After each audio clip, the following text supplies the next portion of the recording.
तालुक्यातल्या एका ठिकाणी 17 वर्षीय तरुणीवर लैंगिक अत्याचार केल्याच्या विरोधात एका तरुणावर गुन्हा नोंद करण्यात आलाय। या घटनेनंतर तो आरोपी भावाला जीवे मारण्याची धमकी सुद्धा देत असल्याप्रकरणी गुन्हा नोंद झालाय। तुळजापूर पोलीस ठाण्याच्या हद्दीत एका 17 वर्षीय तरुणीने दिलेल्या तक्रारीवरून एका तरुणाविरोधात लैंगिक अत्याचार, धमकी व दबाव टाकल्याप्रकरणी गुन्हा दाखल करण्यात आला आहे। या प्रकरणातील पीडित तरुणी व आरोपीची ओळख पोलिसांकडून गोपनीय ठेवण्यात आली आहे।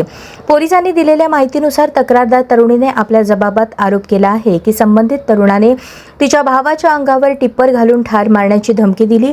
या धमकीमुळे मानसिक दबाव निर्माण करून त्याने तिला इर्टिगा कार व मोटरसायकलवरून विविध ठिकाणी नेले। तक्रारीनुसार संबंधित तरुणीने तिला लॉज तसेच डोंगर परिसरात नेऊन तिच्यावर लैंगिक अत्याचार केल्याचा आरोप केला आहे। हा प्रकार 19 जून 2025 रोजी सकाळी 11 पासून 15 मे 2026 दुपारी 3:30 पर्यंत घडल्याचे तक्रारीत नमूद करण्यात आले आहे। या प्रकरणी पीडित तरुणीने 18 जून 2026 रोजी तुळजापूर पोलीस ठाण्यात तक्रार दाखल केली आहे।